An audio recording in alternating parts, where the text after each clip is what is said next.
How's it going, guys? My name is PK Halford, and today it's a brand new game because it is October, and all the white people are going absolutely bananas because in a few short weeks, it's going to be Halloween. And Halloween seems to have just taken off in the past couple of years for whatever reason, and become this major thing, and a lot of people who play video games on the YouTubes, they like to play scary games around Halloween time. And I fucking hate horror video games, so I was trying to think, well, what can I do that's kind of in the spirit of the month, and, you know, give you guys something a little more festive than my usual fare. So, I thought back to the Scooby-Doo game for Sega Genesis.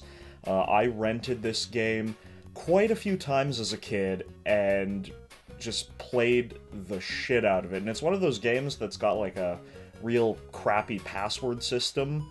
Like I'll show you here, if I go to the Blake's Hotel Mystery and I go to continue, it's like, let's see here, 1, 2, 3, 4, 5... It's literally a 50 fucking character password that you have to enter in, so the hell with that bullshit. As a kid, you're not gonna write all that down, so I ended up playing this game from the beginning so many times, trying to figure out what to do, and eventually I got good enough that I could actually beat the two mysteries here. Yes, while most kids my age were getting good at, you know, Contra or Mega Man or any of those games that required, you know, a shitload of skill and hand-eye, I was getting good at Scooby-Doo on Sega Genesis, so it kind of explains my level of quality. But I think I've rambled enough, so we are going to start with the Blake's Hotel Mystery, and we're going to just jump right into that. Oh yeah, that's a nice little nostalgic piece of music. Ooh. Gotta love that. Gotta love that.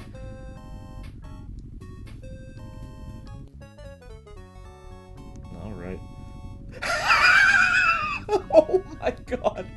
I fucking forgot about this. Look at Velma's face. Holy shit. No nose, bug eyes, forget what everybody else is saying. Just look at that. Wow. Wow. Oh, they did not do her any favors in 16 bits. That is fucking hilarious. Okay, so basically, the whole gimmick here is, the gang is going up to Fred's uncle's hotel to go skiing and whatnot, and then there's a ghost, you know, obviously, because that's Scooby-Doo for you. And there he is! It's the fucking ghost of the Ultimate Warrior! He's back from hell, and it's our job to send him back there. Okay, there's Uncle Blake, the weird ginger that he is. I think I can... yeah, I can kind of skip through this. So basically, he's just telling us that the hotel is built on an Indian burial ground, you know, back when people still called them Indians and not First Nations people. And that this is a ghost of an ancient chieftain that is scaring all the tourists and frightened away all of the staff, and now it's just a couple of people left around the grounds, and we've got to figure out what's going on with this ancient chieftain ghost and why he's haunting the hotel, so that poor old Uncle Blake doesn't go out of business. So the three capable people go off by themselves to do something, and they leave us, Shaggy and Scooby, completely fucking incompetent as we may be. They leave us alone to, I don't know, go hit the kitchen, maybe.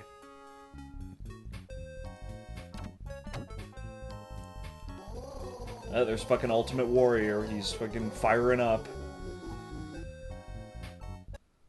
Okay, now the game begins in earnest. So, this, if you can't tell already, is done in the style of those old point-and-click adventure games that they would have on PC and whatnot. And I think this is most likely, yeah, thinking back, this is probably the first experience I ever had with a game in this style, and it really kind of blew my mind at the time because it felt like you were, you know, finding clues and solving a mystery. It was so different from anything I had played up until that point, because I was used to just, like, platformers and stuff like that. So to play one of these games for the first time was kind of really eye-opening for me. And the fact that it was based on Scooby-Doo, which, I mean, every kid loves growing up, it was even better. So if we go into the office where Uncle Blake just went, we find out he's gone. He's been fucking kidnapped, according to this help message on the chalkboard. So, as is tradition with every point-and-click adventure game, this quickly becomes about taking everything you possibly can, stuffing it into your comically oversized inventory, and then walking around using it on other things to try and get new pathways to open up. So we're going to take the space heater, and then we're going to open this drawer. And what do we got in here? We got some scissors. We're going to take the scissors, and I think that is everything in here for now. So we will leave the office. Now, if we have a look here, it's a creepy picture with eyes looking weird. Weird-looking eyes. If anyone's a Scooby-Doo fan, you'll have a bit of an inkling as to what you're supposed to do with that painting. But if we go down here, we find ourselves in the cafe where the cook is. So we will talk to him.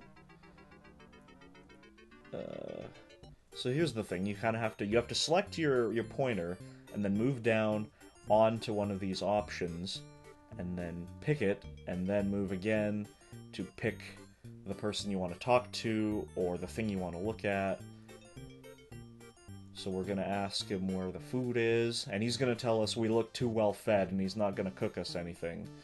We can ask him for a hamburger, and he threatens to make us into hamburger because he's a fucking sadist. We need a pizza fix. We're gonna need a body fix. And then we shame him. We try to shame him. And I mean, Shaggy, he looks like a pretty scrawny motherfucker, man. Just give him some food. And he says we don't need any. So he refuses to cook anything for us. So basically right now, we can't do anything of real note here in the cafe part, because the cook will yell at us. But we can take the bottle of olive oil, and we can open this cabinet, and we can take whatever's in there, which I believe is a can opener. But if we try to do... Well, I'm going to try and see if I can do this. If we push the radio, we can open up the side here, and we can take the battery. Now, if you notice here, there's a key hanging here, and I mean, it's a mystery game, so you definitely want the key, but we can't get it, because if we try to walk back there, we get shit from the cook. And we can't go through those double doors in there either, so that whole kind of left side of the screen is kind of blocked up to us right now. So, our next place we're going to head is upstairs. And you see here, we've got a hallway, a whole bunch of doors, but we've got this dumbwaiter. So we're going to call Scoob over to us. Scooby doesn't really do a whole hell of a lot in these games, or in this game, I should say. He just sort of wanders around. Sometimes he'll stop and he'll sniff or growl at something that might be a clue. Yeah, see, like he's doing over there, and then I can look, and oh, there's a, you know, a vent cover. If I had something to unscrew it with, I could get back there. So Scoob will go, and he'll kind of nod and gesture, but he basically kind of free roams around on his own. So now we're here in the kitchen, because fuck the cook not letting us back here. We're gonna take the pot. Eggs, cheese, bread, milk, arsenic. There's a creepy note, but I don't think that does anything for us. Empty. How can it be empty? It's a refrigerator. I feel so betrayed. I can't possibly do a decent Shaggy impression, so I'm not even gonna try. Because it would probably sound more like fucking Morty or something like that. But we can take this can of chili, and we can also take these beads. So beads, what the heck? Well, if we hit the C button, we can go into our inventory, and the same way as we pick the, you know, talk, look, take kind of thing, we can pick items here and interact with them. So if we look at those beads that we just got, some kind of Indian beads. Well, what, I tell you, viewer, what could they possibly be doing in the kitchen? But for now, we are going to take our useful pot and use it with the sink. And there you go, we've got a pot of water now. Okay, and now there's also... you may wonder how I know how to do this. Well, when you're a kid and you have no idea how to progress any further, you literally try every one of those options at the bottom with every item you see, because it basically, we don't have strategy guides at this point in our lives. It was, you know, the 90s. We didn't have internet that was, you know, good enough for this shit. So you push the fridge, but basically it just came down to trial and error. And we take, if I can, Scoob, I'm gonna need you to move your ass out of the way. We take the soda tab. And then I think, can we re-push the fridge, or... No, we have to leave it there. But now, okay, so there's this bag of flour we haven't done anything with. So we push it, and what do you know? There's some peepholes stuck in the wall. So if we have a look through there, we're gonna be looking through the eyes of the creepy painting. Listen, Scoob. Did you get Blake? Of course. He's in the dungeon. I don't trust you. I want to see for myself. Then see. Here's the instructions on how to get down there. Ah, see? Got it. Get rid of that before someone sees it. Of course. Oh, and they chuck it in the fire. Those dirty bastards. It's a good thing we have a giant pot of water that we just got a hold of. So... yeah, I think that is everything we can get from here for now. So get rid of my icon, and I think, yeah, we can just, because I can't open any of those drawers. The microwave we can't do anything with for now. And I don't think, no, there's nothing in the stove. But I'll tell you what, poor Shaggy was feeling kind of hungry. Well, what we'll do is we'll use the can opener with the chili. And he, fucking savage that he is, slurps down that entire can of chili, no heating, no nothing. It's like, you could have put it, you could have done something with it, Shaggy, but no, he just slurps it right out of the can like some kind of fucking barbarian. So we're done here in the kitchen for now. We come out, and the chef is bamboozled as to how we got in there. But there's nothing we can do in that area for now. But hey, so because fire indeed hot, we head down here, and we use our giant pot of water that he's somehow been able to carry around with no spillage. Extinguish the flame, and attack the crumpled note. So let's have a look at that and see if it tells us how we can rescue Uncle Blake. 5th bottle from the left, 3rd bottle down. What bottles? Well, that'll come into play a little bit later. A little bit later, if I do say so myself. Okay, so, next up, we've got a hallway with 6 doors. Now, any of you Scooby-Doo aficionados, especially the classic cartoons, you guys know what's coming, but for those who don't, let's just say we're in for a little bit of stupid bullshit right now. It's time for the obligatory Scooby-Doo doorway chase scene, done in glorious 16-bit graphics.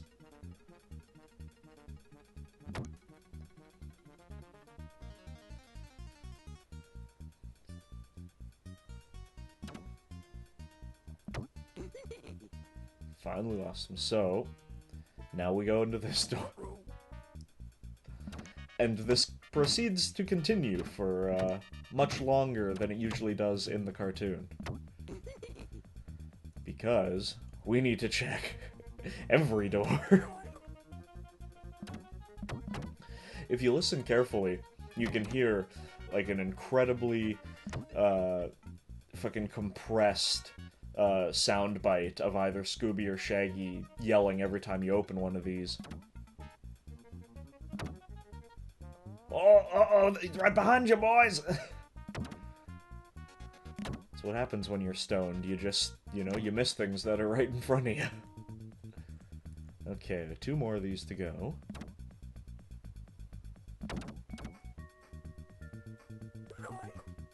Yeah, see, and apparently, that really badly compressed soundbite there, according to the credits of this game, it's actually Casey Kasem. It's no, this is no bullshit game. They got that poor guy to, or I'm sure they probably just had his voice on file, but they used the real thing. They spared no expense. This is a AAA licensed title, I'll have you know. Alright, and that should, if we've done that correctly, yes!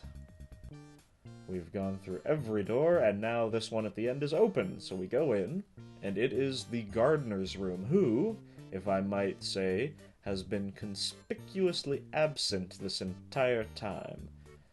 So, we're going to break into his private sanctum and take a bunch of his shit. Like, these bed springs. And we're gonna pop open this drawer, and we're going to fucking steal this book. And there's some poison oak here, which we can't take right now because it would make us super fucking itchy, but we can, instead of a real plant, take this little fake one, this air freshener here. Snatch that. And then we'll open up these drawers, and there is a bottle of antacid. Some fucking Pepto or something. So now we have raided the poor gardener's room to the best of our abilities. We will head on back downstairs. And back to the kitchen. Now, as a kid, I had no idea what an antacid even was.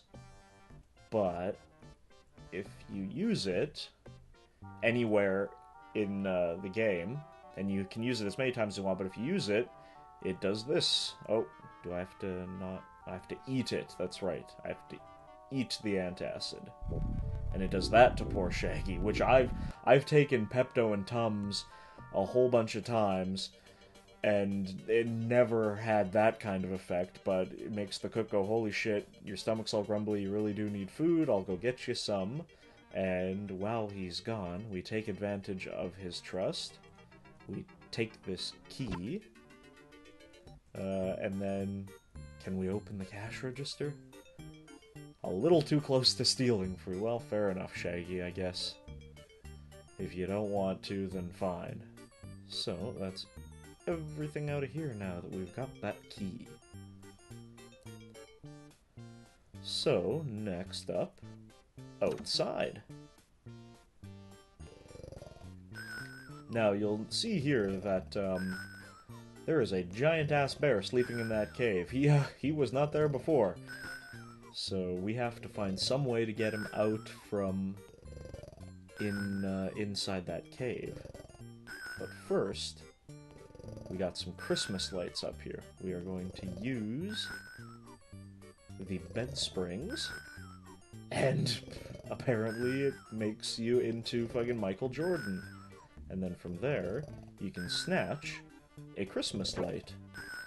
Now, we've assembled an inventory here of all kinds of absolutely bizarre bullshit. And this was one that confounded me for weeks as a kid. Until I figured, well, I'll try to use everything in my inventory with everything else in my inventory. And I found out you have to use the soda tab with the battery. And then, further beyond that, we're not done here, you have to use the light bulb with the soda tab and battery. And somehow, it creates some kind of jury-rigged flashlight. Apparently Shaggy, in his off time, has been watching way too much MacGyver. So we have a flashlight now for future purposes.